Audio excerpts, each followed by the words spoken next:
Dajia pada kesempatan ini kita akan belajar mengenal bentuk dan karakteristik sastra pasca 1976 serta beberapa peristiwa penting dalam sejarah Cina yang melatar belakanginya. Selamat mengikuti.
Berakhirnya revolusi kebudayaan ditandai dengan wafatnya Mao Zedong pada tahun 1976.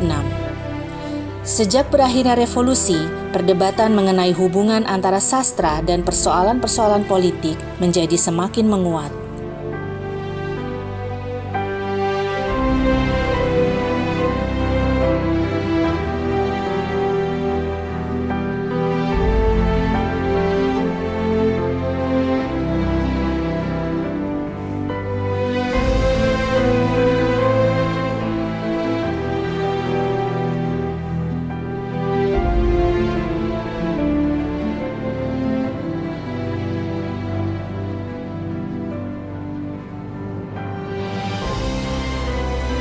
Pada 30 Oktober 1979, Deng Xiaoping menyampaikan pidatonya di depan Kongres Nasional keempat Pengarang dan Seniman Cina, Zhongguo Wenxue Yishu Gongzuozhi Daibiao Dahui. Isi utama pidatonya adalah demokratisasi dan kemerdekaan intelektual, dukungan terhadap gerakan 4 modernisasi, Sigexiandaihua, penerapan kembali prinsip dasar kampanye 100 bunga, perumusan kembali permasalahan hubungan sastra dan politik, dan persoalan-persoalan umum dalam penulisan sastra. Gerakan 4 modernisasi menunjuk kepada program pembaruan Cina yang dicetuskan oleh Zhou Enlai pada pertengahan tahun 60-an dan kemudian ditegaskan kembali pada pertengahan era 70-an. Pelaksanaan program tersebut mulai dijalankan pada akhir 1978 ketika Deng Xiaoping memegang kekuasaan penuh dalam kepemimpinan Cina. Program 4 modernisasi ini menjadi tujuan umum untuk memodernisasi Cina melalui pembaruan dalam bidang pertanian, industri, pertahanan, serta ilmu dan teknologi. Sementara gerakan 100 bunga adalah sebuah gerakan yang diumumkan oleh Mao Zedong pada tahun 1956 dan berlangsung hingga pertengahan 1957. Gerakan ini dimaksudkan untuk memajukan perkembangan sastra, seni, dan ilmu pengetahuan.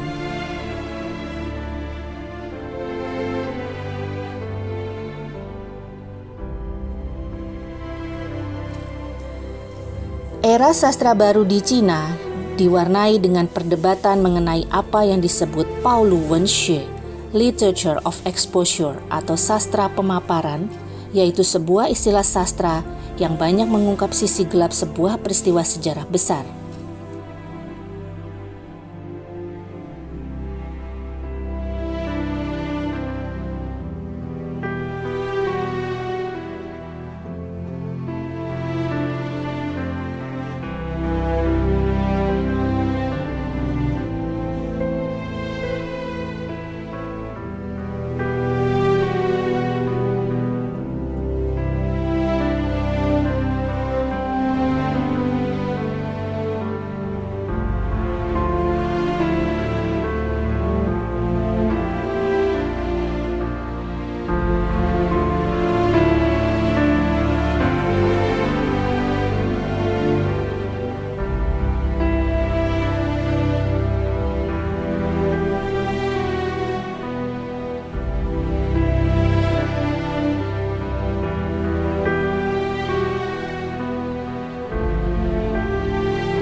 Sejak 1978 hingga 1983, para sastrawan muda Cina telah menghasilkan banyak karya baru.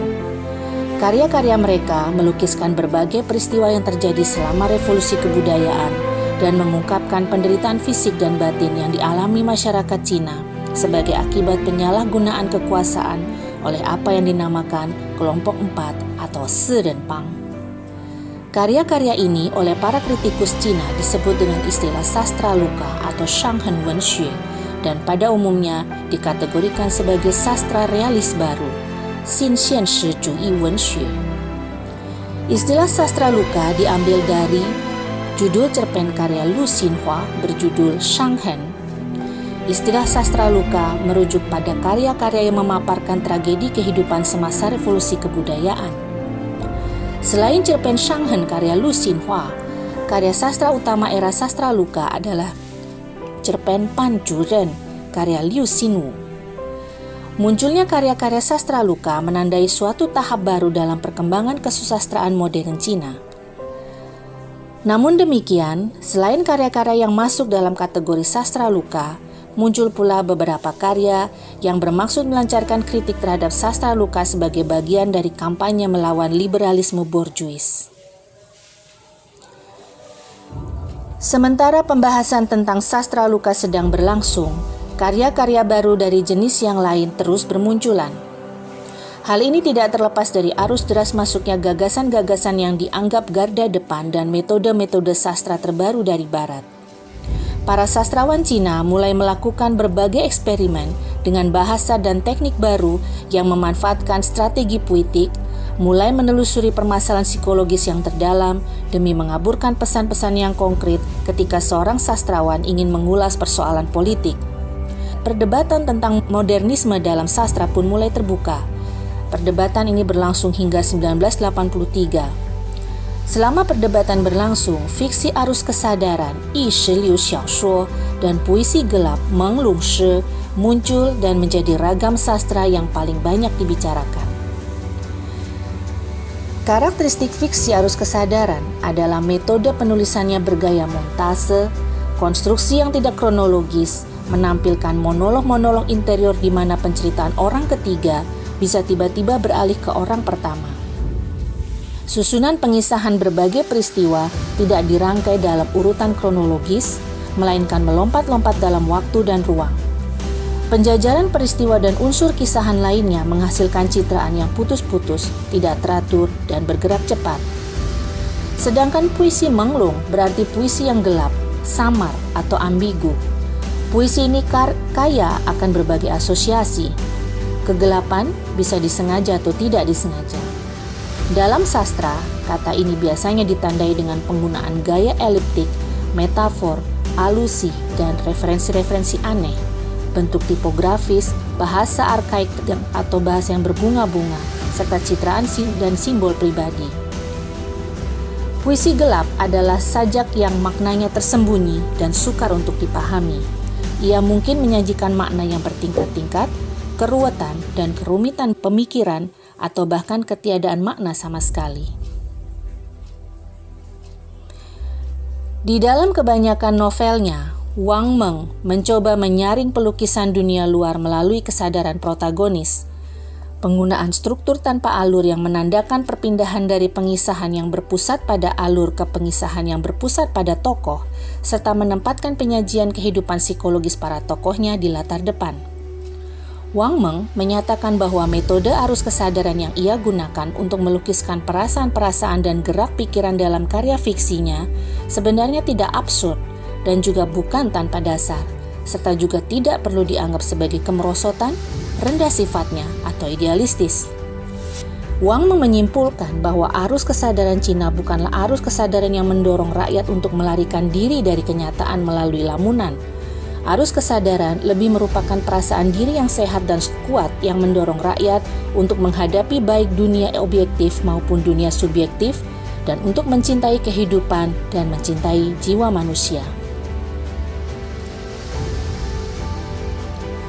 Berikut ini adalah penggalan awal cerpen Tatapan Malam, Ye Te Yen, karya Wang Meng. Cerpen ini bercerita seputar apa yang dirasakan oleh tokoh protagonis Chen Cao selama melakukan perjalanan dari kota kecil menuju kota besar dalam rangka menghadiri sebuah seminar sastra.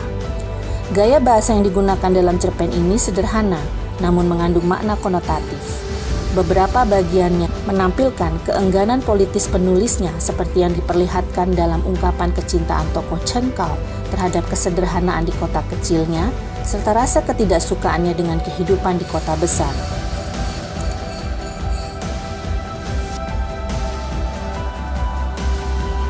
Zhao Zhenkai yang memiliki nama pena Pei Tao juga telah menerbitkan beberapa karya yang ditulis dalam teknik arus kesadaran seperti novel Ombak yang terbit tahun 1979. Novel Ombak bercerita mengenai proses pengungkapan diri 5 tokoh protagonis, Yan Xun, Xiaoling, Lin Tongping, Pai Hua, dan Lin Yuanyuan. Novel Ombak terdiri atas 11 bab yang tersusun dari sejumlah episode. Setiap episode diberi judul dengan salah satu dari nama kelima tokoh utama tersebut, yang masing-masing mewakili sudut pandang mereka. Zhao Zhenkai tidak memberikan gambaran peristiwa dunia luar, melainkan gerak kehidupan batin tokoh-tokohnya yang seperti ombak. Banyak sekali sorot balik, lamunan, dan angan-angan. Komposisi cerita terpilah-pilah dan hampir tanpa alur sama sekali. Pei Tao bersama beberapa sastrawan lain seperti Ku Cheng, Shu Ting, dan Yang Lian memelopori perubahan radikal dalam bidang puisi dengan menghasilkan puisi-puisi yang dikategorikan puisi gelap. Berikut ini adalah salah satu puisi gelap berjudul Huita karya Pei Tao yang merupakan nama samaran Zhao Zhenkai. Puisi Huita ini diterbitkan pada Maret 1979 di jurnal puisi Shikan dan menjadi penanda puisi baru di Cina. Jenis puisi ini seringkali dianggap sebagai sajak-sajak dengan kecenderungan modernis yang kuat, dan perdebatan yang berlangsung di Cina tentang apa yang disebut menglungshe berkisar pada jenis puisi tersebut. Era sastra baru di Cina diwarnai dengan munculnya berbagai karya lain yang dipengaruhi oleh modernisme barat sebagai bentuk kritik terhadap tema-tema yang pada era Mao sangat tabu. Juga karya para sastrawan yang menulis kisah-kisah daerah barat dan barat laut Cina seperti Zhang Xianliang dan Jia Pinghua. Era pasca 1976 juga diwarnai dengan munculnya karya-karya sastrawan besar seperti Han Shaokong dan Mo Yan yang menggali kembali latar sejarah, tradisi, dan budaya Cina, sehingga dikategorikan sebagai karya sastra akar Xunken Wenxue.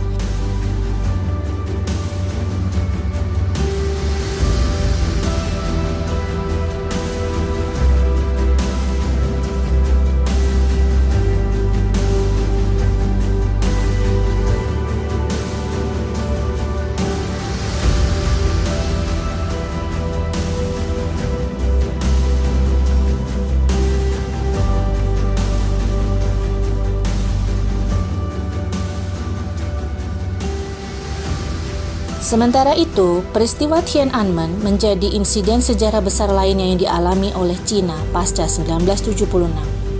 Peristiwa ini menjadi puncak dari perlawanan terhadap kampanye polusi anti-spiritual dan kampanye liberalisasi anti-borjuis.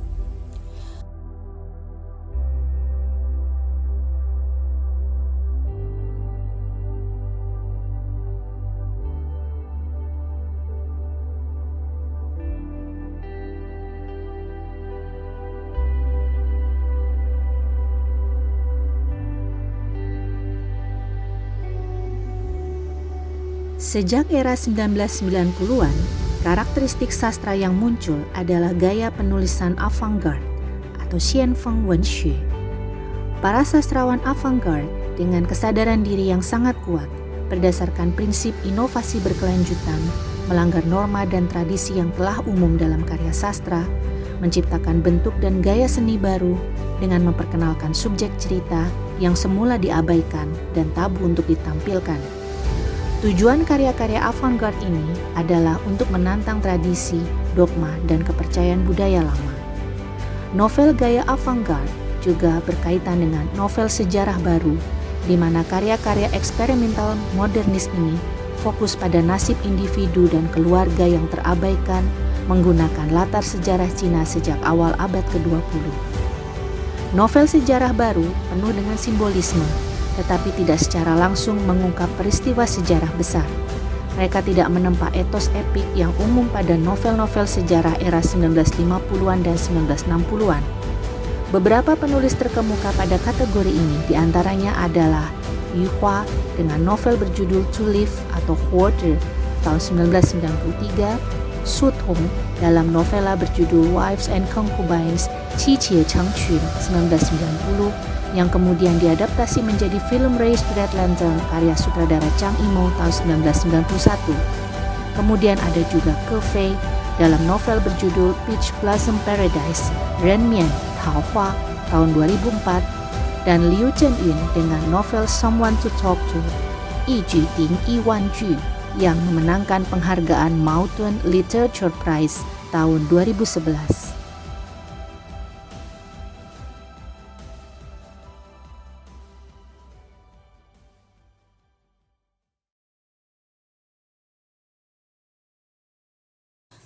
Pasca insiden Tiananmen dan kembalinya Hong Kong kepada Cina pada tahun 1997, kekuatan tradisi dan kekhasan karakteristik kesusastraan Cina semakin menarik di mata dunia internasional.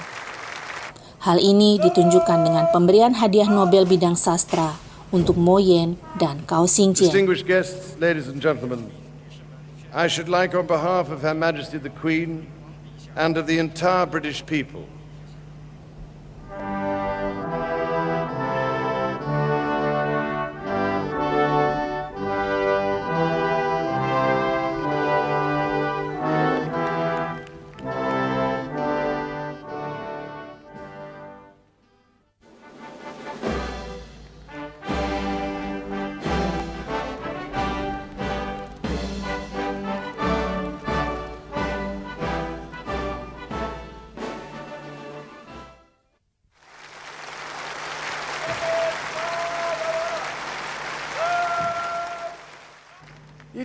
年7月1日这一天，将作为值得人们永远纪念的日子载入史册。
Demikian tadi penjelasan tentang bentuk dan karakteristik sastra pasca 1976, serta beberapa peristiwa penting dalam sejarah Cina yang melatar belakanginya. Semoga bermanfaat. Terima kasih. 谢谢收看。